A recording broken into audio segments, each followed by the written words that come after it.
ब्रह्मा मुहूर्त में खुलता है आत्मा का द्वार।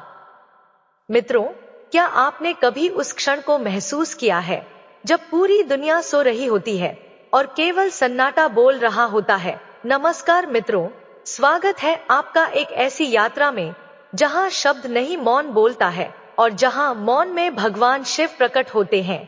यह कोई साधारण कथा नहीं, बल्कि एक अंतर्दृष्टि है, भगवान शिव और देवी पार्वती के उस संवाद की झलक जो आज भी ब्रह्मांड की शुद्धतम ऊर्जा ब्रह्मा मुहूर्त में गूंजती है। यह वही क्षण है जहां आप स्वयं को, अपने जीवन को और अपने भीतर छिपी दिव्यता को समझ सकते हैं। यह वीडियो केवल देखने के लिए नहीं है, यह भीतर उतरने का निमंत्रण है। मित्रों, यदि आप तैयार हैं उस मौन की भाषा को सुनने के लिए, अगर आप तैयार हैं उस अंधेरे में रोशनी की पहली किरण को महसूस करने के लिए, तो इस वीडियो को अंत तक जरूर देखिएगा। आइए मित्रों, अब प्रवेश करते हैं आज की कथा में। रात्रि की अंतिम छाया अपने अंतिम स्वर को समेट रही थी। आकाश में अभी पूरी तरह उजाला नहीं हुआ था और धरती पर फैली हुई निस्तब्धता किसी अगोचर संगीत की प्रतीक्षा में थी। समय जैसे थम सा गया था। यह वही क्षण था, ब्रह्मा मुहूर्त का वह अलौकिक पल जब अस्तित्व अपनी सबसे कोमल ध्वनि में गाता है और आत्मा यदि सजग हो तो उसे सुन सकती है। हिमालय की ऊंचाइयों पर जहां कोई मनुष्य नहीं पहुंच सकता, वहीं एक ध्यान मग्न पुरुष बैठा था।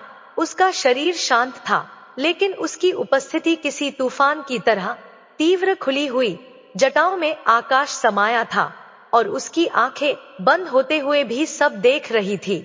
यह कोई साधारण पुरुष नहीं था, यह स्वयं महादेव थे। भगवान शिव और उनके सम्मुख बैठी थी देवी पार्वती, मौन किंतु प्रश्नों से भरी हुई। वे देख रही थी उस अद्भुत पुरुष को जो किसी देह में होकर भी देह से परे था। उन्होंने धीमे स्वर में पूछा, हे प्रभु, यह जो समय है, यह ब्रह्मा मुहूर्त, इसकी क्या विशेषता है? क्यों इसे इतना पवित्र कहा गया है? भगवान शिव ने धीरे से आंखें खोली, जैसे कोई सागर अपनी लहरें समेटकर शांत हो गया हो। उनके अधरों पर कोई शब्द नहीं था, लेकिन उनकी दृष्टि में संपूर्ण उत्तर था। हे देवी, उन्होंने कहना प्रारंभ किया, समय स्वयं में पवित्र नहीं होता, लेकिन कुछ क्षण ऐसे होते हैं जहां अस्तित्व अपने द्वार खोलता है। ब्रह्मा मुहूर्त वैसा ही एक द्वार है। जब पूरी सृष्टि गहरी नींद में होती है, तब आत्मा सजग हो सकती है, क्योंकि तब संसार का शोर नहीं, केवल आत्मा का स्वर शेष रहता है। देवी पार्वती ने धीरे से सिर झुकाया। वे जानती थी यह केवल उत्तर नहीं था, यह एक निमंत्रण था, एक आह्वान कि वह स्वयं भी इस रहस्य को जिए, समझे और अनुभव करें।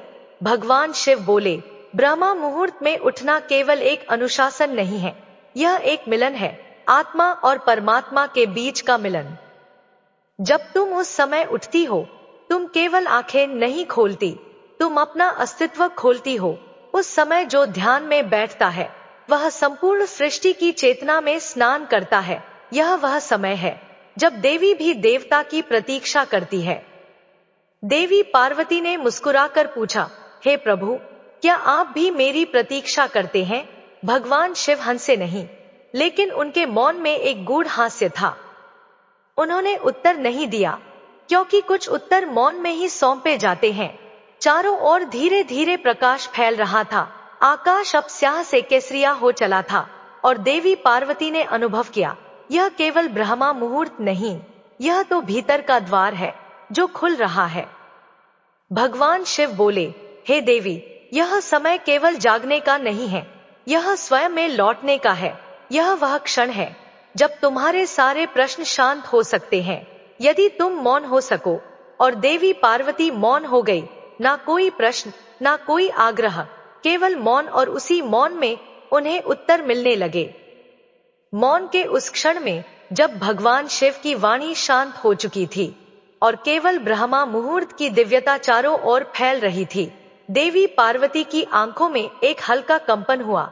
वे स्थिर थी, लेकिन उनके भीतर एक पुरानी स्मृति धीरे धीरे अपने आप खुलने लगी, मानो किसी पूर्व जन्म की कोई भूली बिसरी धुन अचानक बह रही हो।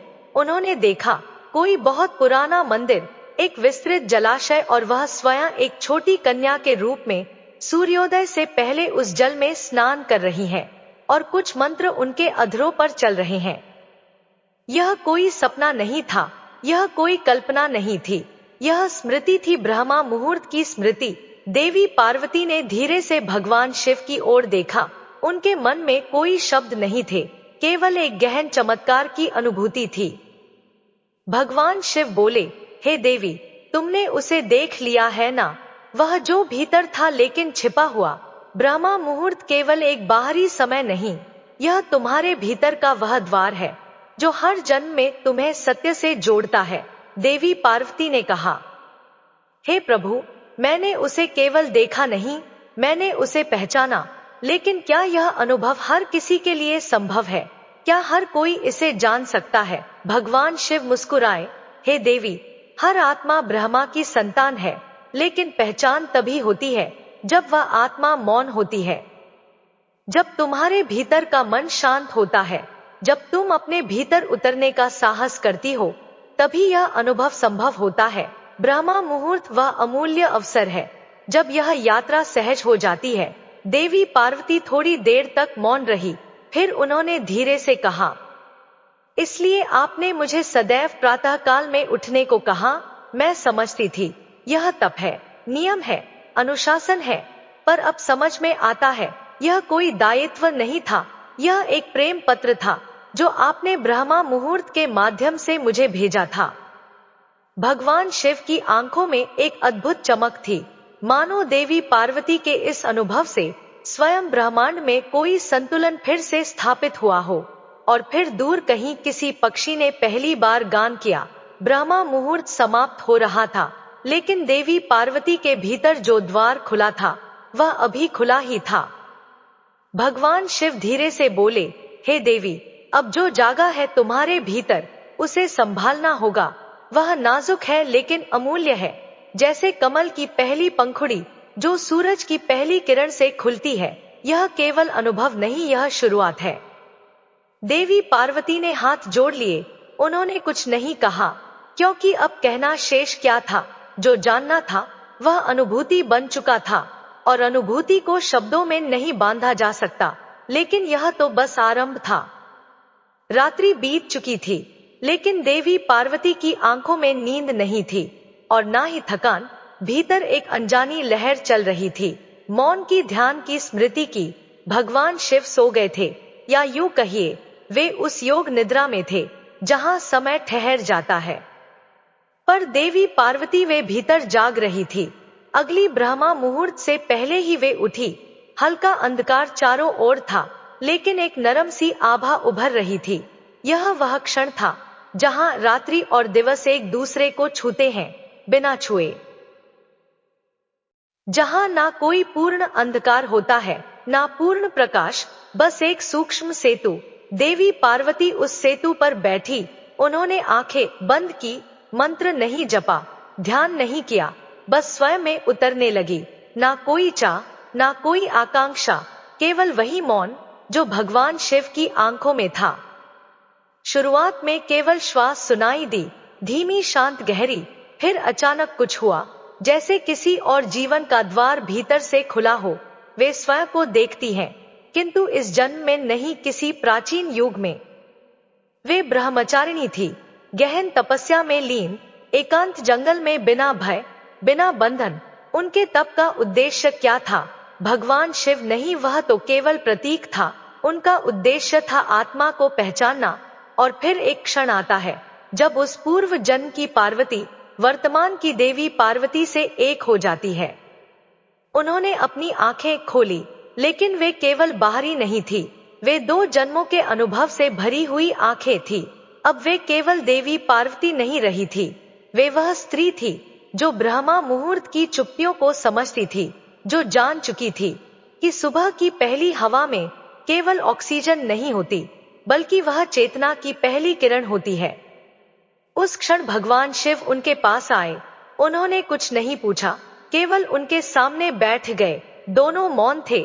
भगवान शिव ने धीरे से कहा, हे देवी, तुमने उसे देख लिया, अपने ही भीतर की वह स्त्री जो जन्मों से ध्यान में थी। देवी पार्वती ने कहा, और अब मैं चाहती हूं कि हर स्त्री, हर पुरुष, हर आत्मा उस अनुभव को जान सके। क्या यह संभव है प्रभु?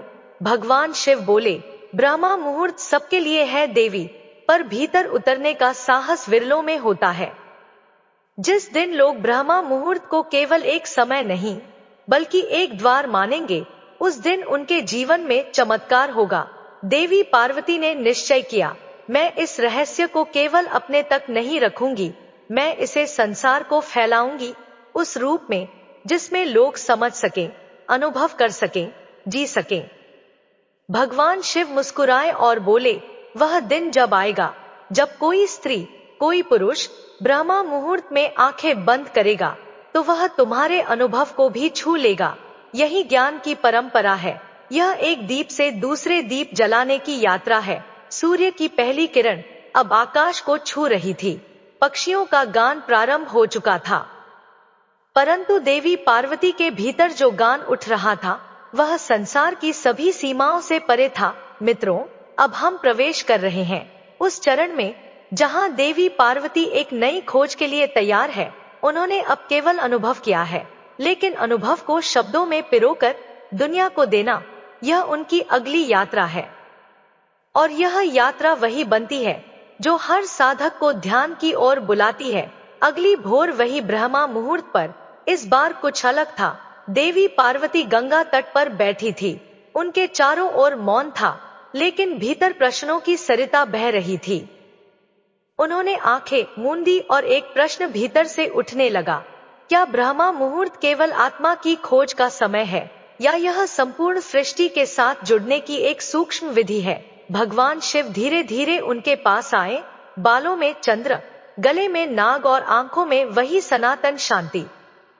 वे देवी पार्वती के पास चुपचाप बैठे, कोई शब्द नहीं कहा, फिर भी जैसे उन्होंने सब जान लिया हो। देवी पार्वती ने कहा, हे प्रभु, जब मैं इस ब्रह्मा मुहूर्त में ध्यान करती हूँ तो मैं स्वयं को नहीं पाती, मैं पूरी पृथ्वी बन जाती हूँ। जैसे हवा मैं ही हूँ, जैसे तट की रेत मैं ही हूँ, जैसे बहती गंगा मेरी सांस है। यह क्या है? भगवान शिव ने कहा, हे देवी, यही तुम्हारा विस्तार है। जब कोई ब्रह्मा मुहूर्त में स्थिर होता है तब वह व्यक्ति नहीं रह जाता, वह तत्व बन जाता है। व्यक्ति मिटता है, चेतना शेष रह जाती है। यह वही क्षण है जहां साधक ब्रह्मांड से एक हो जाता है। देवी पार्वती ने पूछा, हे प्रभु, तो क्या हर मनुष्य इस ब्रह्मांड से एक हो सकता है? भगवान शिव बोले, हाँ, यदि वह स्वयं से बाहर आ जाए। जब तक मनुष्य अपने नाम, शरीर, विचार और स्मृतियों में उलझा है, वह केवल एक सीमित प्राणी है। पर ब्रह्मा मुहूर्त में जब वह मौन की छाया में प्रवेश करता है, तब वह मैं नहीं रहता, तब वह सब कुछ हो जाता है। उस क्षण देवी पार्वती को लगा कि ब्रह्मा मुहूर्त केवल शांति नहीं है, यह सृष्टि से संपूर्ण संवाद है। यह वह पल है जब परमात्मा हर द्वार पर दस्तक देता है, पर मनुष्य सोया रहता है। देवी पार्वती ने उस दिन निश्चय किया, मैं एक वृतांत बनाऊंगी, एक कथा जो शिव और मेरे संवादों को समेटेगी। मैं उसे इस प्रकार कहूंगी कि लोग उसे केवल सुने नहीं बल्कि अनुभव करें। भगवान शिव मुस्कुराए और बोले, हे देवी, तो यह प्रथम कथा तुम्हारे भीतर अब जन्म ले चुकी है और यह यात्रा अब रुकेगी नहीं। देवी पार्वती ने भगवान शिव का हाथ थामा।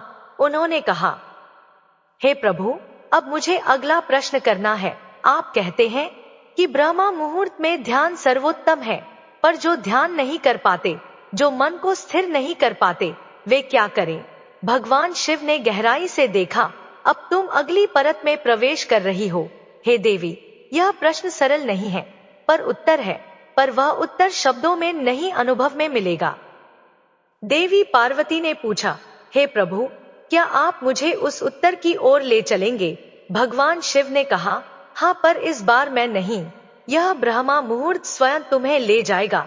अगली भोर स्वयं को मेरे बिना खोजना, जो अनुभव तुम्हारे पास आएगा वही उत्तर है। और इस प्रकार अगली सुबह देवी पार्वती को अकेले जाना था, बिना भगवान शिव के, बिना संवाद के, केवल मौन के साथ। सुबह की वह भोर थोड़ी अलग थी, ना तो पास में शिव की छाया थी, ना कोई शब्द, ना कोई संकेत। देवी पार्वती अकेली थी, पर यह अकेलापन कोई दुख नहीं था, यह एक अवसर था खुद को जानने का, उस गहराई में उतरने का जहां अब तक केवल शिव थे। गंगा की लहरें उसी तरह बह रही थी, तट की रेत उसी तरह ठंडी थी, पक्षियों का कलकल उसी तरह धीमा था।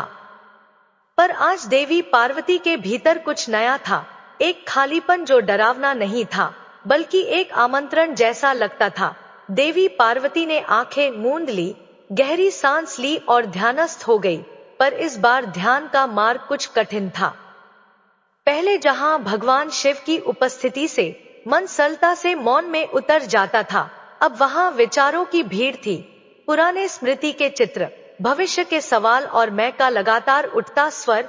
देवी पार्वती ने देखा कैसे मन बार बार भागता है, कैसे एक क्षण मौन आता है और फिर विचारों की लहरें उस मौन को बहा ले जाती। उन्हें पहली बार समझ आया कि ध्यान कोई तकनीक नहीं, यह एक तपस्या है। धीरे धीरे उन्होंने विचारों से लड़ना बंद किया, उन्हें रोका नहीं, बस देखा। एक विचार आया, क्या मैं योग्य हूँ? फिर दूसरा, क्या भगवान शिव के बिना भी मैं साक्षात्कार पा सकती हूँ? और फिर तीसरा, मैं कौन हूँ? इन विचारों के बीच एक क्षण ऐसा आया जहां सब थम गया, एक गहरा सन्नाटा, ना कोई प्रश्न, ना उत्तर, बस मौन। उस मौन में देवी पार्वती को लगा जैसे गंगा का बहाव उनके भीतर बह रहा हो, जैसे सूर्य की पहली किरण उनके हृदय को छू रही हो, जैसे संपूर्ण ब्रह्मांड ना केवल बाहर बल्कि भीतर भी है। और तभी उन्हें पहली बार वह अनुभव हुआ जो केवल शब्दों में नहीं उतर सकता। भगवान शिव की अनुपस्थिति में उन्होंने शिव को पाया। उनका स्वर कहीं भीतर से गूंजा, जब तुम मुझे बाहर ढूंढना बंद कर देती हो, तब मैं तुम्हारे भीतर प्रकट होता हूँ। देवी पार्वती की आंखें खुली, चेहरा शांत था, जैसे कोई अनंत यात्रा करके लौटी हो। वह मुस्कुराई और कहा, अब मैं जान गई कि ध्यान किसी गुरु की छाया में ही नहीं, अकेले मौन की गहराइयों में भी मिल सकता है। परंतु अब एक प्रश्न और है, जो लोग इन अनुभवों तक नहीं पहुंच पाते, जो ध्यान में बार बार हार मानते हैं, क्या उनके लिए भी कोई मार्ग है? और यहीं से प्रारंभ होगा अगला चरण, जहां देवी पार्वती उस ध्यान की विधि को ढूंढती है जो सरल है, सहज है और हर मनुष्य के लिए संभव है। अगली सुबह देवी पार्वती फिर उसी स्थान पर पहुंची, गंगा तट, वही ब्रह्मा मुहूर्त की ठंडी हवा, वही नीरव वातावरण। पर इस बार उनका मन कोई उत्तर जानने के लिए नहीं, बल्कि किसी और की मदद के लिए व्याकुल था। उन्होंने कहा, हे ब्रह्मा मुहूर्त, अब मैं नहीं चाहती कि यह अनुभव केवल मेरे लिए रह जाए। मैं जानना चाहती हूँ वह सरलतम मार्ग क्या है जो उन्हें भी ध्यान में पहुंचा सके, जो जीवन की आपाधापी में खोए हैं, जो सांसारिक हैं, जिनके मन में दुख और जिम्मेदारियां हैं, पर फिर भी आत्मा की तलाश है। वह मौन में बैठी और इस बार एक अनुभव नहीं, बल्कि एक स्मृति जागी, भगवान शिव की कही हुई एक बात, ध्यान कोई उपाय नहीं, ध्यान एक समर्पण है। और समर्पण के लिए मन को कठोर बनाना नहीं, उसे प्रेम से भरना होता है। देवी पार्वती मुस्कुराई, प्रेम से भरना, यही तो था रहस्य। भगवान शिव प्रकट नहीं हुए, पर उनका स्वर भीतर गूंजने लगा, जैसे चेतना ने स्वयं उत्तर देना शुरू कर दिया हो। हे देवी, वह आंतरिक स्वर कह रहा था, उन लोगों को ध्यान सिखाओ जो जीवन में थक गए हैं, पर जिनके भीतर अभी भी थोड़ा प्रेम शेष है। उनसे कहो वे ध्यान को तपस्या नहीं प्रार्थना बना दे। देवी पार्वती ने पूछा, हे प्रभु, प्रार्थना कैसे? जहां जहां प्रेम है वहीं ध्यान का द्वार है। प्रातः उठो और किसी एक चीज के लिए कृतज्ञ हो जाओ, अपने प्राणों के लिए, अपने घर के लिए, अपने परिवार के लिए, या उस सूर्य के लिए जो हर दिन लौट आता है। बस उस कृतज्ञता को भीतर महसूस करो, यह कृतज्ञता ही प्रथम ध्यान है। देवी पार्वती की आंखें नम हो गई, उन्हें समझ आया कि जो ध्यान कठिन लगता है वह इसलिए क्योंकि हम उसे केवल मानसिक रूप से करते हैं। पर जब मन प्रेम में भीगता है तो वह सहजता से मौन में उतर जाता है। उन्होंने कहा, तो मैं सबको यही कहूंगी, ध्यान को साधना नहीं प्रेम बनाओ, प्रार्थना बनाओ, कृतज्ञता बनाओ। फिर देखो कैसे ब्रह्मा मुहूर्त तुम्हें बुलाने लगेगा, जैसे यह मुझे बुला रहा है।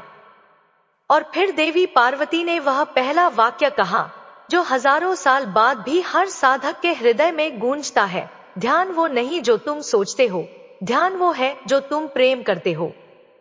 मित्रों, अब आरंभ होता है अगला चरण, जहां पार्वती देवी केवल साधना नहीं करती बल्कि ब्रह्मा मुहूर्त में ध्यान की एक ऐसी विधि रचती है जो आने वाले युगों तक साधकों का मार्गदर्शन करेगी। देवी पार्वती अब एकांत में नहीं थी, उनके पास कुछ लोग आने लगे थे। स्त्रियां, वृद्धजन, कुछ युवक और बालिकाएं भी।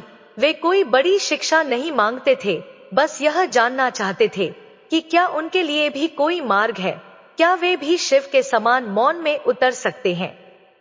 देवी पार्वती ने उन्हें देखा, उनमें जिज्ञासा थी, प्रेम था, पर एक डर भी था, हमसे ना हो पाएगा। उस रात उन्होंने फिर मौन में बैठकर भगवान शिव को स्मरण किया, कोई शब्द नहीं मांगा, बस हृदय खोलकर बैठी, और जैसे उत्तर भीतर से फूट पड़ा। सुबह जब ब्रह्मा मुहूर्त की पहली किरण फूटी, देवी पार्वती ने सभी को एकत्र किया और कहा, आज से हम एक विधि शुरू करेंगे, इसे कोई भी कर सकता है, जिसमें ना शास्त्रों की आवश्यकता है, ना कठिन तपस्या की, बस एक शर्त है जो पूर्णता से करना होगा, आधे मन से नहीं।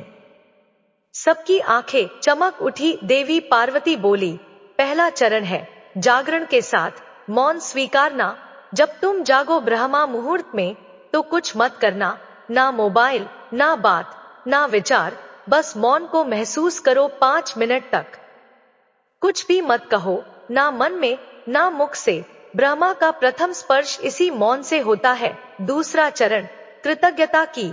सांसें लेने बैठो, आंखें बंद करो, गहरी सांस लो, हर सांस के साथ यह कहो, धन्यवाद जीवन, धन्यवाद परमात्मा, धन्यवाद आज के लिए। यह साधारण सा भाव तुम्हारे भीतर चेतना को खोल देगा। तीसरा चरण सांसों पर ध्यान। अब अपनी सांसों को देखो, जैसे वे आ रही हैं, जा रही हैं, कुछ मत बदलो, बस साक्षी बनो। हर सांस में जैसे शिव आ रहे हो, हर श्वास छोड़ने में जैसे संसार जा रहा हो। चौथा चरण विचारों को देखना, उन्हें रोके बिना। अगर मन में विचार आए तो डरना मत, लड़ना मत, बस उन्हें देखो, जैसे नदी में बहती लकड़ियां, वे आएंगे और चले जाएंगे। पांचवा चरण प्रेम से भर जाना। अंत में अपने हृदय में प्रेम जगाओ, किसी के लिए भी, अपने लिए, किसी प्रिय के लिए या समस्त सृष्टि के लिए। जब यह प्रेम उठेगा तब ध्यान स्वतः घटेगा। जब देवी पार्वती ने यह 5 चरण कहे, वहां बैठे सब लोग मौन में चले गए। किसी को लगा जैसे भीतर कुछ पिघल गया हो, किसी को लगा जैसे वर्षों से बंधी गांठ खुल रही हो। और फिर एक वृद्ध स्त्री ने कहा, हे देवी, क्या मैं योग्य हूं? देवी पार्वती मुस्कुराई और बोली, ध्यान किसी योग्यता की मांग नहीं करता, केवल समर्पण की मांग करता है। ब्रह्मा मुहूर्त में जब तुम प्रेम से बैठती हो, तुम स्वयं ध्यान बन जाती हो। अब वह क्षण आता है जहां मौन बोलने लगता है, जहां साधना की खुशबू ब्रह्मांड तक फैलती है और जहां स्वयं महादेव शिव लौटते हैं। लेकिन इस बार एक गुरु नहीं, बल्कि एक शिष्य की तरह कि साधना अब अकेली नहीं रही थी। अब वह कई हृदयों की सामूहिक धड़कन बन चुकी थी। हर व्यक्ति जो देवी पार्वती के बताए 5 चरणों को कर रहा था, वह अब भीतर एक नया आकाश खोलने लगा था। उसी मौन में देवी पार्वती एक वट वृक्ष के नीचे बैठी थी, आंखें बंद थी, पर भीतर कुछ नया जन्म ले रहा था। और तभी बिना आहट के भगवान शिव प्रकट हुए। ना रौद्र रूप था, ना तांडव, बस शांति थी। उस मौन में शिव धीरे से उनके सामने बैठ गए। कुछ देर तक दोनों मौन में ही रहे, जैसे 2 लहरें एक ही समुद्र में मिल गई हो। फिर भगवान शिव बहुत धीमे स्वर बोले, तुमने जो किया है पार्वती, वह केवल ध्यान नहीं, एक युग का बीज है। तुमने जो विधि रची है, वह कलयुग के लिए एक वरदान बनेगी। और मैं आज तुम्हारा शिष्य बनना चाहता हूँ। देवी पार्वती ने आंखें खोली। आंखों में जल था, लेकिन वह जल करुणा का नहीं, प्रेम का था। मैंने कुछ नहीं किया स्वामी, उन्होंने कहा, आपने ही तो सब सिखाया। मैंने बस उन्हीं शब्दों को ब्रह्मा मुहूर्त की ताजगी में डुबो दिया। भगवान शिव बोले, पर तुमने उन्हें प्रेम से भिगोया, और ध्यान तभी घटता है जब साधना प्रेम से भीगी हो। कुछ क्षण मौन रहा, फिर भगवान शिव ने धीरे से अपने त्रिशूल को भूमि में गाड़ा। वहां से ऊर्जा की एक तरंग उठी, जो आसपास बैठे साधकों तक फैल गई। सभी ने अपनी आंखें खोली।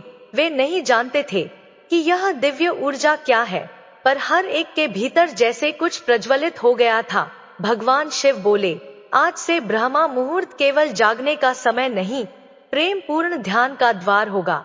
और यह द्वार हर उस प्राणी के लिए खुलेगा जो देवी पार्वती की विधि को अपनाएगा, जिसने अपने भीतर का मौन स्वीकार कर लिया है। फिर उन्होंने देवी पार्वती के चरणों में सिर झुका दिया। हे देवी, तुम्हारा यह अर्पण केवल इस पृथ्वी तक सीमित नहीं रहेगा। जो इस विधि से ध्यान करेगा, वह हमारे साथ जुड़ेगा, ब्रह्मा की उस तरंग से जहां तुम अब पहुंच चुकी हो। देवी पार्वती की आंखें भर आई। उन्होंने भगवान शिव के माथे को छुआ और कहा, मैं चाहती हूँ यह विधि उन तक पहुंचे जो टूटे हैं, थके हैं, जो स्वयं को खो चुके हैं। मैं चाहती हूँ ब्रह्मा मुहूर्त उन्हें फिर से जोड़ दे, उनके अपने आत्म स्वरूप से। मित्रों, अब प्रस्तुत है अगला चरण, जहां ध्यान की कथा अपने चरम पर पहुंचती है, जहां देवी पार्वती और भगवान शिव मिलकर उस अंतिम साधना का उद्घाटन करते हैं जो आत्मा को पूर्णता की ओर ले जाती है। गहन निशब्दता की छाया में भगवान शिव और देवी पार्वती आमने सामने बैठे थे। कोई पूजा नहीं, कोई आह्वान नहीं, बस एक तरल मौन जो सांसों के बीच बह रहा था। देवी पार्वती ने धीरे से भगवान शिव से पूछा, हे प्रभु, क्या अब यह अंत है? भगवान शिव मुस्कुराए और बोले, यह अंत नहीं, आरंभ है उस अंतिम साधना का जो मनुष्य को मृत्यु के भय से मुक्त कर सकती है, जो जीवन के हर द्वंद को साध लेती है, जो आत्मा को उसके मूल स्रोत से जोड़ देती है। वह साधना कैसी है? देवी पार्वती ने पूछा। भगवान शिव ने उत्तर दिया, हे देवी, यह साधना केवल करने की नहीं, होने की है। इसमें कुछ करना नहीं है, इसमें स्वयं को मिटा देना है। जैसे दीपक स्वयं को जलाता है ताकि प्रकाश फैले, वैसे ही साधक स्वयं को त्यागता है ताकि आत्मा प्रकट हो। चारों ओर बैठे साधक अब ध्यान मग्न हो चुके थे। कोई स्वर नहीं, कोई हरकत नहीं, बस भीतर एक पुल बन चुका था, चेतना से ब्रह्मा तक। भगवान शिव ने कहना शुरू किया, इस अंतिम साधना का आरंभ ब्रह्मा मुहूर्त से नहीं, मृत्यु की स्वीकृति से होता है। हर रात जब तुम सोने जाओ, ऐसे जाओ जैसे यह तुम्हारा अंतिम रात्रि है, और हर सुबह जब जागो, ऐसे जागो जैसे पुनर्जन्म हुआ हो। तब जो पहला श्वास तुम लोगे, वह केवल हवा नहीं होगी, वह जीवन की कुंजी बन जाएगी। ब्रह्मा मुहूर्त तभी ब्रह्मा का द्वार बनता है जब साधक उसमें मृत्यु को छोड़कर जीवन को स्वीकार करता है। देवी पार्वती सुन रही थी। उनके नेत्रों में अब एक नई आभा थी, मानो वे स्वयं अब ऊर्जा की तरंग बन चुकी थी। भगवान शिव ने साधकों की ओर देखा और कहा, अब मैं तुम सबको अंतिम मंत्र दे रहा हूं, मैं नहीं हूं। इसी भाव के साथ ब्रह्मा मुहूर्त में बैठो, आंखें बंद करो और बार बार अपने भीतर दोहराओ, मैं नहीं हूं, मैं नहीं हूं। तब जो बचेगा वह तुम हो। धीरे धीरे सब साधक इस साधना में उतरने लगे और उस पल सृष्टि जैसे रुक गई। कोई हलचल नहीं, सभी की चेतना एक हो गई। भगवान शिव और देवी पार्वती उस क्षण मौन में डूबे, एक दूसरे को निहारते हुए, जैसे दो पूर्णताएं मिलकर शून्यता बन गई हो। यह साधना किसी धर्म की नहीं थी, किसी विधि की नहीं थी, यह थी अस्तित्व की। मित्रों, अब शुरू होता है वह अंतिम अध्याय जहां ब्रह्मा मुहूर्त की साधना पूरी होती है और भगवान शिव और देवी पार्वती की उपस्थिति से परे केवल शांति और मौन का राज्य होता है। जो साधक अब तक मैं नहीं हूं कि मंत्र को अपने हृदय में गूंजता हुआ अनुभव कर रहे थे। उनके भीतर एक अद्वितीय परिवर्तन हो रहा था। यह कोई साधारण अनुभव नहीं था, यह तो आत्मा की गहराई में डूबने का एक अनोखा सफर था, जो चेतना को अस्तित्व के परम रूप में पहुंचा रहा था। देवी पार्वती और भगवान शिव अब चुपचाप खड़े थे। कोई शब्द नहीं, कोई क्रिया नहीं, केवल शांतिपूर्ण अवबोधन। देवी पार्वती ने धीमे से भगवान शिव से पूछा, हे प्रभु, क्या अब हम सिद्ध हो चुके हैं? भगवान शिव ने उनकी आंखों में देखा और बिना उत्तर किए उन्हें आशीर्वाद देते हुए कहा, हे देवी, तुमने वह पाया है जो कोई शब्द व्यक्त नहीं कर सकता। तुमने शून्यता को अनुभव किया है, अब तुम स्वयं शून्यता हो। सभी साधक अब अपने भीतर एक ऐसी शांति महसूस कर रहे थे जैसे सब कुछ अदृश्य हो गया हो। उनका शरीर था, लेकिन चेतना का अनुभव उन्हें शारीरिकता से परे था। वे केवल अस्तित्व थे, ना कोई नाम, ना कोई रूप, ना कोई पहचान। यह वह क्षण था जब मनुष्य अपने भीतर की चुप्पी को महसूस करता है और वह चुप्पी उसे भ्रम से जोड़ देती है। अब जो कुछ भी तुम करोगे वह ध्यान होगा। तुम्हारा हर कदम, हर श्वास, हर क्रिया ब्रह्मा से जुड़ी होगी। भगवान शिव ने कहा, तुमने जो साधना की वह तुम्हारे जीवन में हमेशा के लिए रच दी गई है। अब वह तुम्हारी प्रकृति बन चुकी है। तुम उसी तरह से जियोगे जैसे सूर्य अपनी किरणों को बिना किसी प्रयास के फैला देता है। देवी पार्वती ने हंसते हुए कहा, तो फिर क्या हम सभी ब्रह्मा बन चुके हैं? भगवान शिव ने मंद मुस्कान के साथ उत्तर दिया, हे देवी, तुम पहले से ही ब्रह्मा थे, अब तुम्हें बस इसे पहचानने का अवसर मिला है। इस साधना ने तुम्हारे भीतर के भ्रम को समाप्त कर दिया है और अब तुम स्वयं ब्रह्मा हो। सभी साधक अपने स्थान पर चुपचाप बैठे थे, जैसे वे स्वयं ब्रह्मा की शरण में चले गए हो। किसी को किसी से कुछ नहीं कहना था, केवल एक मौन था जो उनके भीतर के शोर को शांत कर रहा था। यह ब्रह्मा मुहूर्त का सच्चा अर्थ था। जब शरीर और मन दोनों शांत हो जाते हैं, तब आत्मा की पूर्णता अनुभव होती है। और तभी भगवान शिव ने अपने त्रिशूल को उठाया और एक बार फिर आकाश की ओर देखा। यह समय है, हम सब इस समय को छोड़ने जा रहे हैं। हम लौटने वाले हैं, लेकिन तुम्हारा मार्ग अब स्वयं तुम्हारे भीतर है। तुम्हारी साधना तुम्हारा सबसे बड़ा गुरु बन चुकी है। तुम जहां भी जाओ, वह साधना तुम्हारे साथ होगी। देवी पार्वती ने अपनी आंखें बंद की और भीतर की शांति का अनुभव किया। उन्होंने कुछ नहीं कहा, क्योंकि अब शब्दों की आवश्यकता नहीं थी। ब्रह्मा मुहूर्त जो एक समय था, अब उनके जीवन का हर पल बन चुका था। अब वह समय, वह साधना, वह ब्रह्मा, सब एक साथ समाहित हो गए थे।